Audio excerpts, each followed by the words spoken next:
Tankxiety is an issue that affects most players who are new to the role, thus holding them back from reaching their full potential in it. So, in this video, I'm going to talk about Tankxiety and how you can overwhelm it instead of letting it overwhelm you. Hey friends, welcome back to the channel.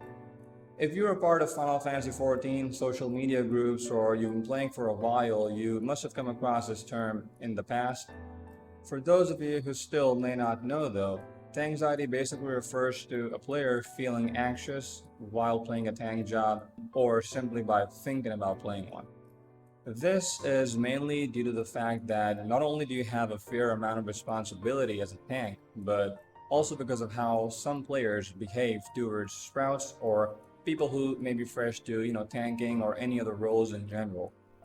As a tank, you are responsible for leading the group in raid and dungeon content. You're also responsible for mitigating incoming damage and supporting the party with defensives, moving the boss and doing mechanics while being aware of your party composition for positionals and stuff like that, and also possibly covering up other people for their mistakes and providing some support.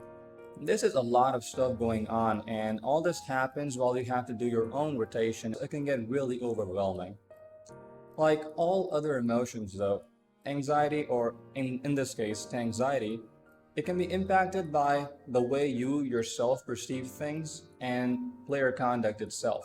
A player may feel anxious when they think about tanking due to their own lack of experience in the role, or maybe they're concerned that this inexperience will cause problem in content and may lead to situations that they just don't want to be a part of, right?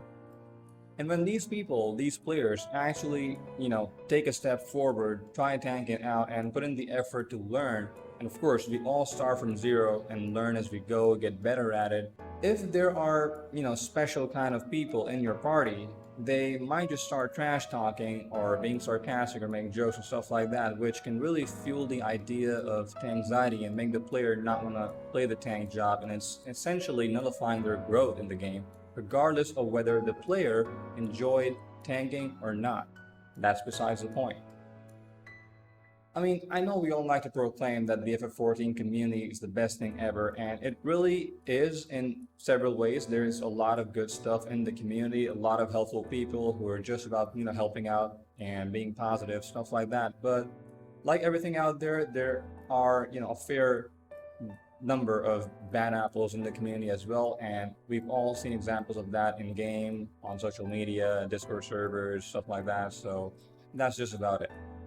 So how exactly can you overcome Tankxiety?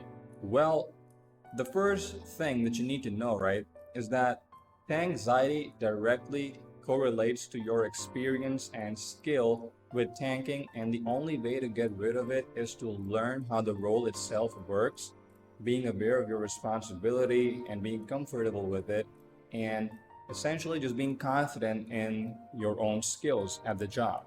And of course, this comes with time, and the more you practice, the more you get better at it.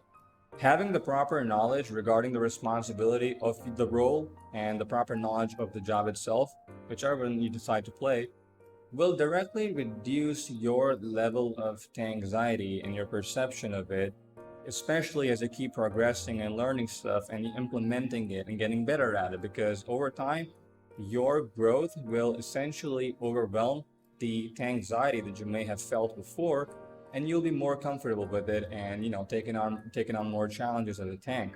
Now, of course, you might run into those bad apples along the way, but the thing you need to know is that people love to type on the internet, and there's really nothing you can do about it other than choosing how you respond to it and how you let it affect you. Even if you do everything right, someone will find a way to point fingers even though you're not at fault. But things happen and we just keep moving forward and doing what we have to do to get better. Some general tips that can really help you in getting better at dealing with Tankxiety and, just improving in tanking overall. And I know you might have heard this first one a lot if you've been following FF14 or playing the game for a while, but read your skill descriptions. They're also called tooltips, by the way, because the point over here is that if you know what a skill does, then you'll be able to use it appropriately regardless of whatever situation you're in. One example of this are tank invuln skills. Warrior, for example, has Home Gang, which makes you unkillable for 10 seconds. The reason why I talk about this tank invuln skills in general is because I've seen plenty of new players who use tank invulns when there is absolutely no reason to. Why? Because they treat it like a panic button, simply because they see their HP going down at such a massive rate and they feel like they're not being healed or stuff like that. But you know, healers are supposed to keep you alive while doing damage, and that's basically how you play healers in this game. And it can be really confusing for some people new to tanking when they look at it, but that's an entirely different topic. Like in low-level dungeons, where you can pretty much just use a couple defensives and be done with it, using an invul in one of those situations where you look at your HP is going down, it's practically a waste because you are using it as a panic button and not as a tool that you calculated for. And if you run into a problem within the next few minutes, for whatever reason, what's going to happen is that you won't have that invul to rely on in the worst case scenario, which can be really just, frustrating. And imagine if you die, that will impact your whole Tankxiety business, unless you look at it from a learning perspective, essentially. Don't be afraid of your HP going down. You're a tank and it will go down. It's part of the job description. Don't be afraid.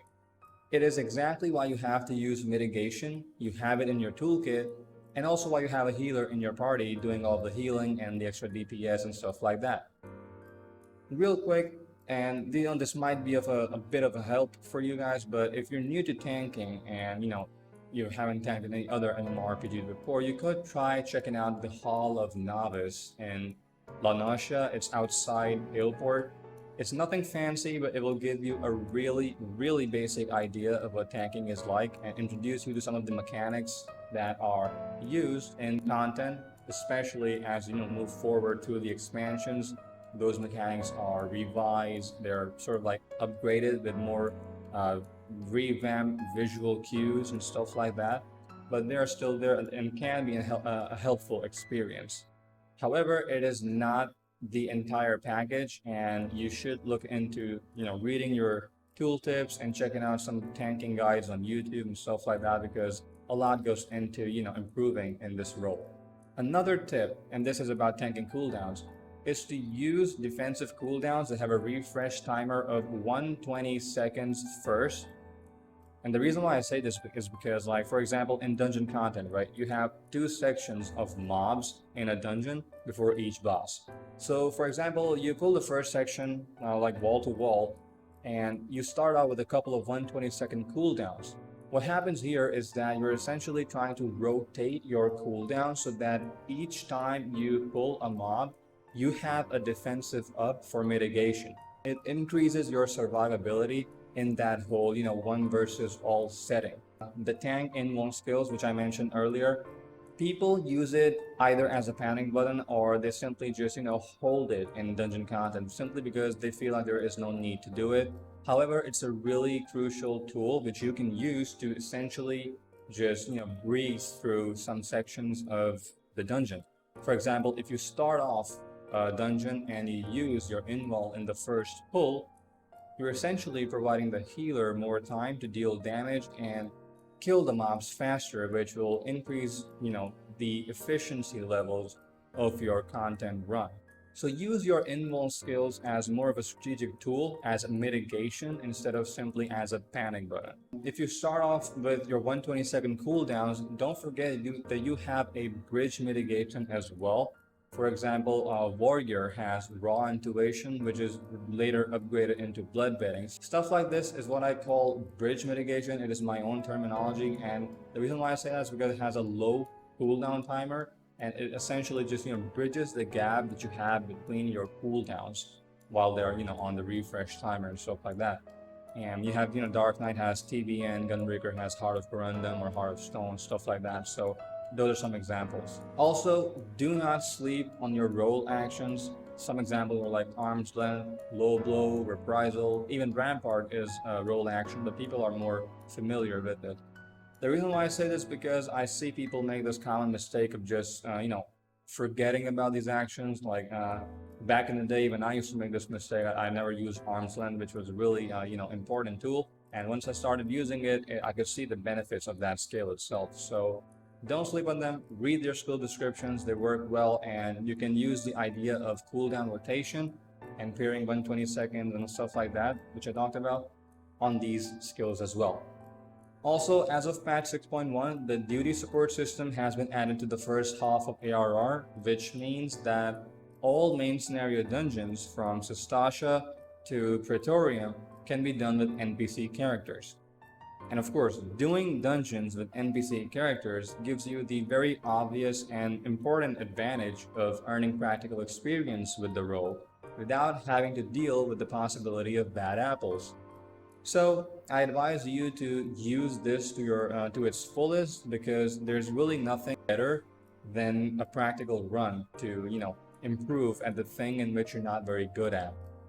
Lastly, I want to add to this that you need to equip yourself with accurate tanking knowledge and practical experience, insight, so that you're on the right track and you're aware of the things you need to do, you need to practice and improve, because this will make it easier for you to avoid listening to bad pieces of advice that are out there. And trust me, there's a lot of it out there in the game, on the social media, stuff like that. A lot of players in the community know what they're talking about. They make content. You can check them out. It's really good. It helps put you on the right track and get better at the game. And the reason why I say this, I'm pretty sure if you guys are watching this, you must have heard of the "you don't pay my sub" mindset. And of course, no one pays anybody's sub. But the thing is, content in FF14 like dungeons and raids, savage, trials, stuff like that, it's a party-based content. You have 8 people, you have 4 people that, join together and do mechanics to basically clear content. It is not one person's game. So everyone has to do their part. And that basically means that they have to do their part effectively enough to clear content in a reasonable time frame at a reasonable level, stuff like that. So you can't really just, slack off and not really put in even a mid-level amount of effort, because that is really important. So check those things out. There's a lot of resources out there available on the internet. Like one video on YouTube will help you improve so much that is just simply amazing. So the point over here is to have legit source of info and focus on learning your job, the role, and remember to always have fun and focus on the right thing, because if you are having fun doing something, if you're enjoying it, you'll stick with it, you'll be consistent, you'll improve. And besides, frustration just kills the whole learning process and makes it more difficult to, just improve.